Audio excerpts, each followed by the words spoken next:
Yo, welcome to another episode of SSF, and this is your boy, Rashad Brown. What I want to talk about in this episode is, this is part 2 of my top 5 NBA players of all time. Yes, sir, my top 5 NBA players of all time, part 2. And I'm going to do player 5 and player 4. With my number coming in at number 5, when it comes to my top 5 greatest NBA players of all time, is no other than Larry Bird. Yes, Larry Bird. Larry Bird, who is a 6'9", really 6'10", 220 pounds. He plays small forward and power forward. He's a Hall of Famer, 12-time All-Star, 3-time NBA champ, 10-time All-NBA. Unbelievably, to my surprise, he's a 3-time All-Defensive player, a member of the NBA 75 team, which is the 75 best players ever to play, who they voted on when Larry Bird made the vote, when Larry Bird made the team. 2-time Finals MVP. His career averages are 24 points per game, 10 rebounds, 6 assists, shooting 49% from the field, 37 from 3, and he's an 88% free throw shooter for his career.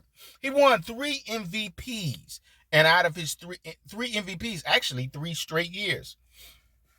And during that reign, he run it from 83 to 86.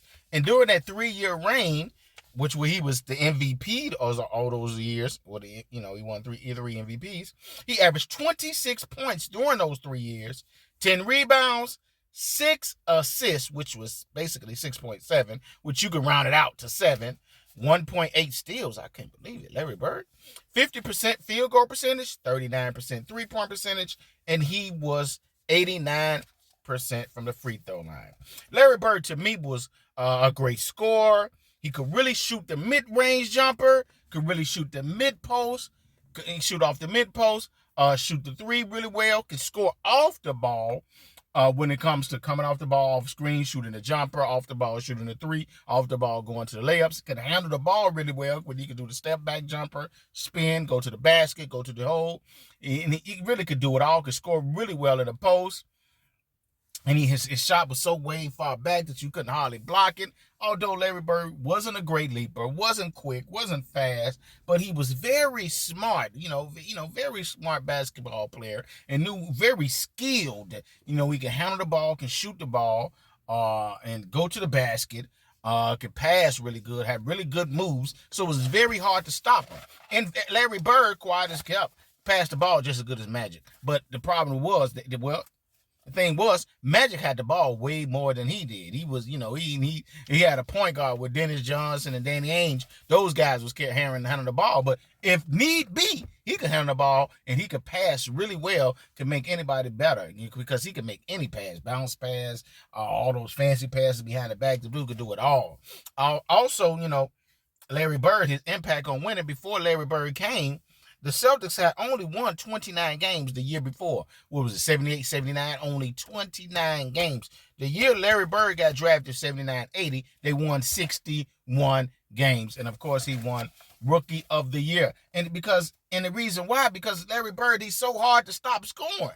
You can't stop him scoring. And then if you double team him, he could pass so really well. His basketball IQ is so well, he's going to spot the open man, or he's going to spot the mismatches and give the ball to the guy who has the mismatches. So he's hard to stop. Then if you say you're going to double team him when he get the ball and try to make his move, so he comes off the screen. He can score really well off the screen with a 3 mid-range, or he can go in the post and kill you in the post. So Larry Bird really didn't have any weakness. The only weakness he probably had, to me, which was probably defense, but some kind of way he went to 3-15, the all-defensive team 3 times. So I'm like, wow, Larry Bird didn't have no weakness. So Larry Bird, to me, yeah, man, top 5.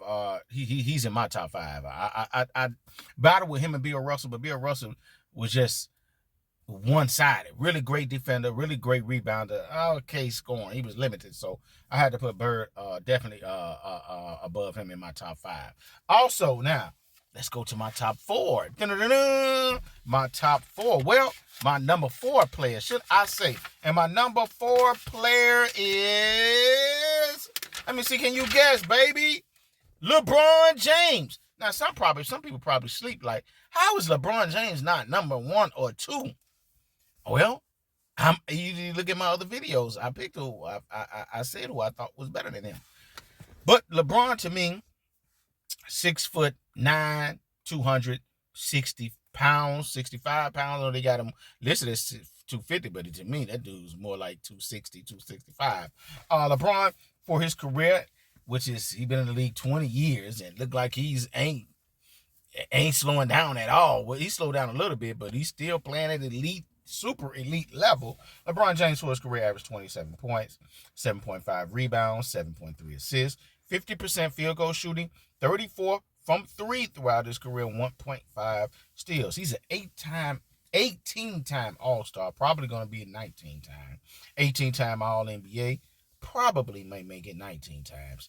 6-time All-Defense team that he made, 4-time NBA champ, 4-time MVP, 4-time Finals MVP, and of course, he's an NBA member of the 75 team.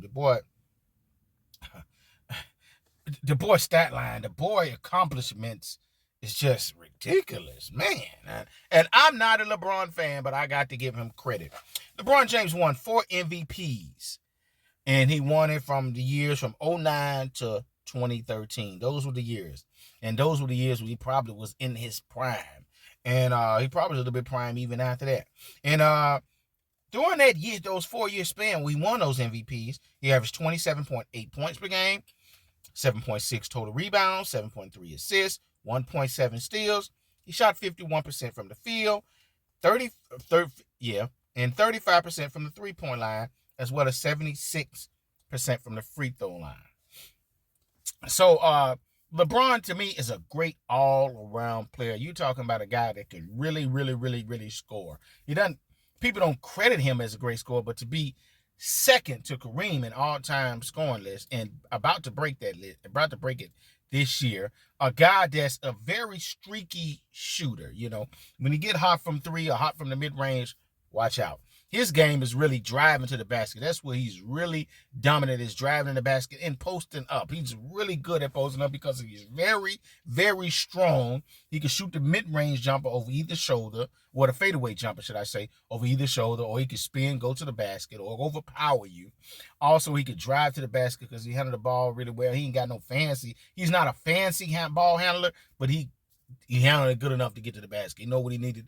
You know what he needed to do to get you off balance and go to the hole or shoot the mid-range. So he's really one of the best ever at going to the basket because of his pure athleticism, his strength, his speed, his quickness, his explosiveness. Man, it's hard to stop him going to the basket, and he will yank that thing on you or lay it up or just run you over, man, going to the basket. LeBron, one of the greatest as far as going to the basket ever. Really, really, in his prime, really good defender. Can stay in front of the point guard, 2 guard, 3 guard, 4 guard.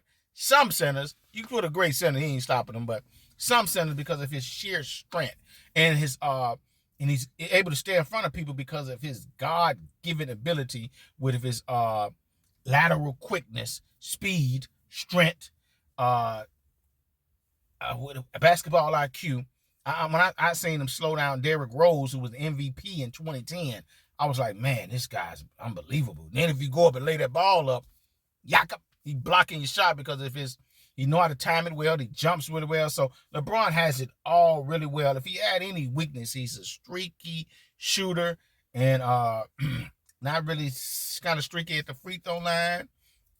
That would probably only be his weaknesses, and I would probably put him up there if he had more championships, more MVPs. But it's kind of hard to put him up there. But so yeah, baby, that's my top 5. That rounds out my top 5. I suggest you go and look at, if you choose to, go look at my other one when I did the top 3, and I probably redo them. I'm not sure, but those, so I probably do them. So these are my top 5 greatest players of all time. I hope you enjoyed this video. Send a like. You know what I'm saying? If you like it, and subscribe to this video. I try to give you 2-3 videos a week or more, and that's either faith-based or sports-based. And, try to, topics of teaching people on how to live an abundant life through Christ. So, yeah, it's your boy Shad. Thank you for tuning in to SSF. as I always like to end the video by saying, peace and love.